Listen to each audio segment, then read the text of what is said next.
welcome to Race for the White House, a show where we get you the latest from America's political landscape. On today's show, we'll tell you about the Labor Day campaigns as the presidential election season enters its final stretch. Also on the show, we'll tell you why Donald Trump's wife, Melania Trump, is actually batting for Harris to win the polls. All of this and much more, so let's get started. The 2024 presidential election season is reaching its climax, and given the unprecedented developments we've seen in the past 45 days, voters are now closely observing as to what's happening around them in the US. Now, Kamala Harris's campaign held a string of Labor Day themed events in Michigan, Wisconsin, and Pennsylvania. Now, this marks the unofficial launch of the fall campaign sprint in the strategically located states. Remember, these are the states that will play a major role in the November elections. So, Labor Day traditionally marks the final stretch ahead of the presidential election with just 9 weeks of campaigning left until the election day. And this comes at a time when Harris is seeking to extend her momentum over the next 2 months. Now this, while the Democratic presidential nominee has sought to expand the map of states where she is competitive, the Labor Day stops point to the importance of winning those 3 blue wall states that propelled President Joe Biden to victory in 2020.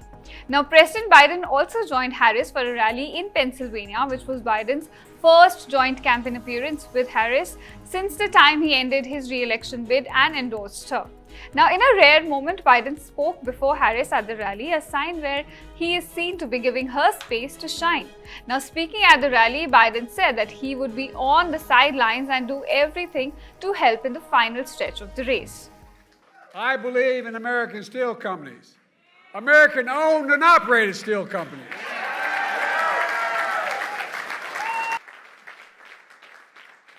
And they got stuck with me for the rest. Remember Trump, for 4 years, promised every month infrastructure week. For 4 years he promised that.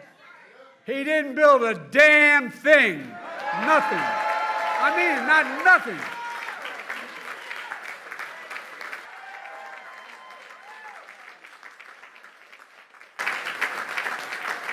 Let me just say, it means so much to be with a true friend, the Vice President and the next great President of the United States of America, Kamala Harris. So Biden, who is a native of Scranton, Pennsylvania, was met with big cheers and chants of "Thank you, Joe" as he prepared to speak at the Labor Day rally. And the president said that choosing Harris to be vice president was the single best decision of his presidency, and then told the union members that electing her will be the best decision you will ever make. Now, this reflects the important role of labor union votes in the states of Pennsylvania and Michigan. It's going to be a tight race to the very end, so let's not pay too much attention to those polls, because as unions and labor knows best, we know what it's like to be the underdog. And we are the underdog in this race. And we have some hard work then ahead of us. But here's the beauty of us in this room. We like hard work. Hard work is good work. Hard work is joyful work. Meanwhile, Harris's running mate Tim Walz celebrated Labor Day by proudly boasting his ties to organized labor at a union event in Milwaukee. Now, both the Democrats and Republicans claim to be on the side of blue-collar Americans while vying for the White House. Now, the tradition of campaigning in the Labor Day weekend was bypassed by Donald Trump this year. In an unusual move, Donald Trump did not hit the road along with his running mate J.D. Vance to garner support from labor unions. In fact, Trump does have several stops planned for later this week, including in North Carolina, Wisconsin, as well as a town hall in Pennsylvania. But this time, he did not hit the road on this day. So now, as the election reaches its final stretch, polling actually gets underway in a slew of states. In swing states of North Carolina, mail-in voting begins on September 6th and early voting begins in Pennsylvania on September 16th, while in Michigan on September 26th. So with the clock ticking, Trump says he has the momentum, and recent polls have also shown that Harris has picked up ground since Biden left the top of the ticket. Now, Harris has an edge over Trump, but the numbers remain within the margin of error. So most of the latest national surveys show that Harris with a slight single-digit edge over Trump. However, now US is not a national popular vote contest. It's a battle for individual states and their electoral votes. Still, Pollsters and political analysts stress that the Harris-Trump contest remains a coin flip at this point. So for more on this, we're now being joined by our White House correspondent Rohit Sharma from Washington, D.C. So Rohit, my first question to you is Labor Day event. What does this mean for the race for the White House? Absolutely, it is. Tuesday, and September is here. Finally, the last 3 months in this election cycle, which has been topsy-turvy to say the least. We've seen a lot of unconventional things happen this year, and finally we know, who the two candidates are. It's going to be Donald Trump versus Kamala Harris.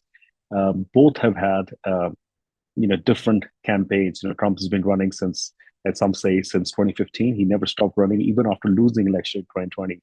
And Kamala Harris, on the other hand, has only had 100 or so days to make her case to the American people. So as things stand right now, after the Labor Day, the end of summer in America as we know it, I think this is where everybody gets involved. This is where a lot of people start taking notice of what's going on. Prior to Labor Day, for most Americans, it's just noise. They try to avoid it. But now, going forward, I think people take keen interest in trying to understand what goes on in the next 2 months or 3 months or so. Now, in terms of where the campaigns are, I think both campaigns are trying to make sure that their message is heard. We saw Kamala Harris today campaign with President Joe Biden. She was in Pennsylvania. She had her husband in Wisconsin. She had her vice president or candidate in Wisconsin. She had her husband in Virginia. So she did her campaign, I should say, did a tour of all the swing states today. And I think that's where, her strategy is. Donald Trump, on the other hand, we saw a lot of tweets from him yesterday. I think he knows what his base is. Looks like, he is not trying to overly appeal to the voters that, he doesn't think will vote for him, but ensure that the independent and undecided voters are reminded of what a next Democratic administration could look like, and also comparing it with what he had done from 2016 to 2020.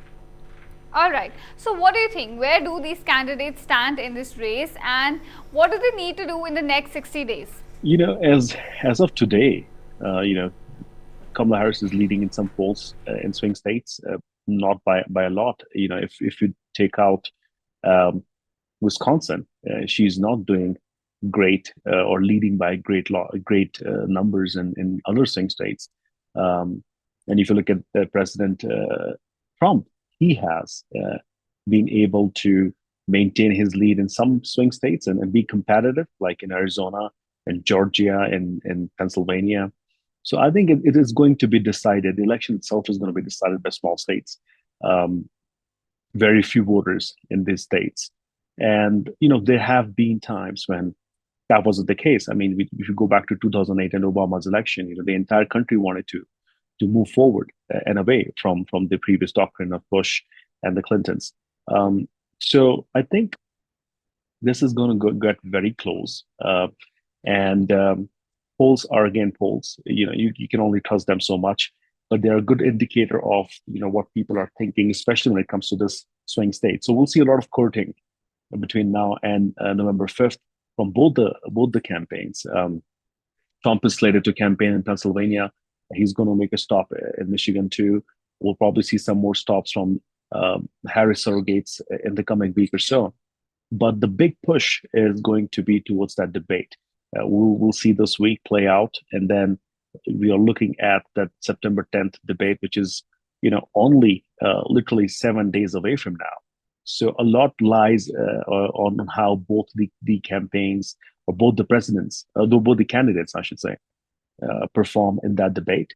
And again, that's the bigger thing. And I think a lot of hopes on both the candidates from their camps to see if they could see through this debate. So that's going to be the big one now. And then obviously there is the Trump sentencing, which may or may not happen on September 18th. Correct. So you mentioned about the debate. Can you tell us about how the candidates are preparing and what can we expect from this debate? Trump has been preparing pretty well. He has been preparing for it. He's roped in former Congresswoman Tulsi Gabbard. We've seen Kamala Harris preparing for it. We've heard from murmurs about how she's been trying to make sure that she doesn't come across as too aggressive. She wants to let Donald Trump talk a lot, so she can sort of, respond with zingers and these one-liners that could steal the spotlight. So both have been preparing. I think one thing that every candidate knows that they're preparing against Trump is you cannot go policy heavy, and I think she's going to remind him of his record, and more than that, I think remind the voters of things like, we talked about Muslim ban in 2017. We talked about economy and how she's trying to have presented an economic plan, which Trump, is also closely watching at. So we'll see a lot of these things play out. Immigration is going to be a big topic, and a lot of people want to see how Kamala Harris responds to immigration. So a lot at stake on that debate. We know for a fact that this is one debate that they've agreed to, and there are two more in the pipeline. But depending on the outcome of this one, we will have to wait and watch if they go head to head again in another debate. But a lot of momentum is at stake on September 10th when both these candidates finally debate. Thank you so much, Rohit, for joining us. We'll be coming back to you for more updates on US elections. Thanks for having me. Moving on, Vice President Kamala Harris has raised eyebrows during her Labor Day rally in Detroit. Now, while speaking at a high school, Harris appeared to alter her tone of voice in certain moments. And during her speech, it felt like the Democratic presidential nominee was actually trying to put out a Southern accent. And let me say, every person in our nation has benefited from that work. Everywhere I go, I tell people, look, you may not be a union member. You better thank a union member for the 5-day work week. You better thank a union member for sick leave. You better thank a union member for paid leave. You better thank a union member for vacation time.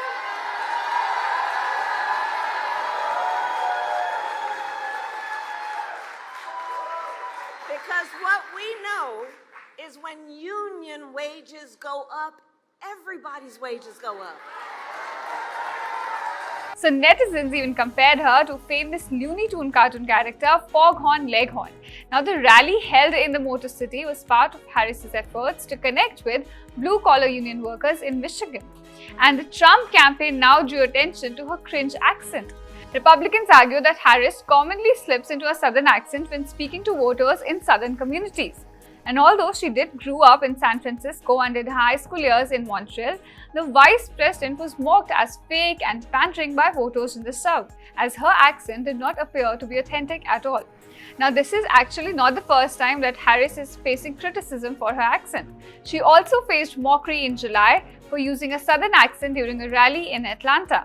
Also, during a 2021 overseas trip to France, the VP was slammed for using a French accent while touring a COVID-19 lab. And this time around, netizens didn't go easy on the vice president. Many called her fake and cringe, while others termed it as seventh accent in the last 4 weeks. Many even compared her Detroit rally speech with the one in Pittsburgh, where she appeared to be speaking in an urban accent. So this tendency of faking a Southern accent is not uncommon in politics.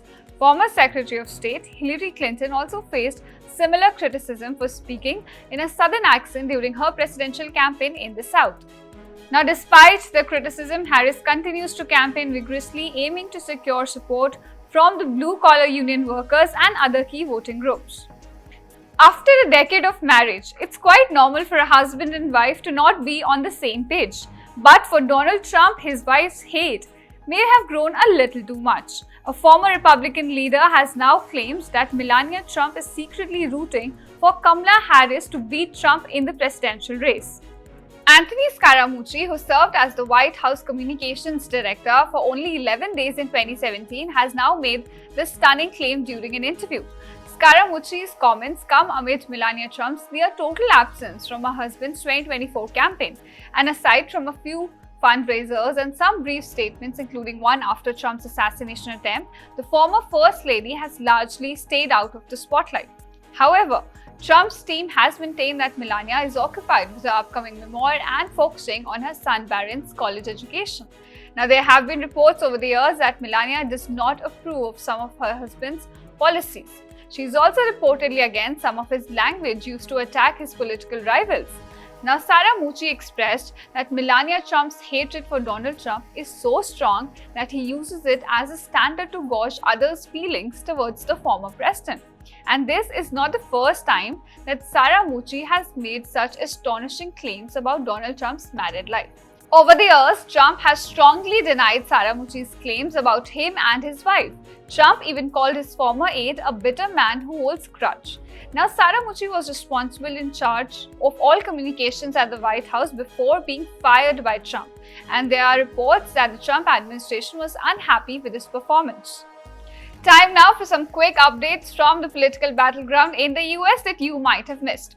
First up, several cars at the back of a motorcade carrying Democratic vice presidential nominee Tim Walz crashed while heading from airport to a campaign stop in Milwaukee. Now, Walz was left unharmed during the mishap. However, a staff member in front of the press vans had a broken arm and was being treated by the medics. According to reports, the journalist said that they were violently thrown forward as one of the vans slammed into another in front of it and then was hit from behind.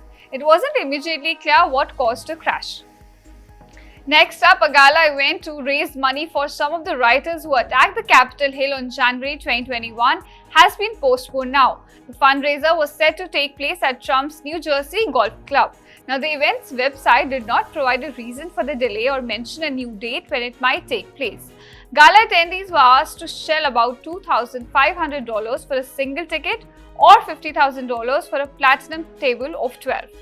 At last, billionaire Elon Musk has ignited massive backlash after sharing a fake image of Kamala Harris. Now, the Tesla CEO posted an image showing Harris dressed in red with a hammer and sickle communist symbol. Now, the image has been apparently generated by artificial intelligence on his social media site X, and Musk, who's heavily backing Republican candidate Donald Trump in the upcoming November elections, wrote, "Kamala vows to be a communist dictator on day one." Can you believe she wears that outfit? Now, Musk's AI photo mirrors Trump's attempts to often portray Harris as far left, with the Republican Party even calling her Comrade Kamala. Now, before letting you go, we thought of balancing out the political friction between Donald Trump and Kamala Harris with a soothing duet. An AI-generated video showing Trump and Harris singing a song in Mandarin has gone viral in China. We're just as confused and entertained as you are. Take a look at these visuals as we bid you goodbye. 那年我饮马来，你走了，你的背绽放。我曾看到你弹着多么的，听多你把的唱。单纯的相逢，平凡的晚上。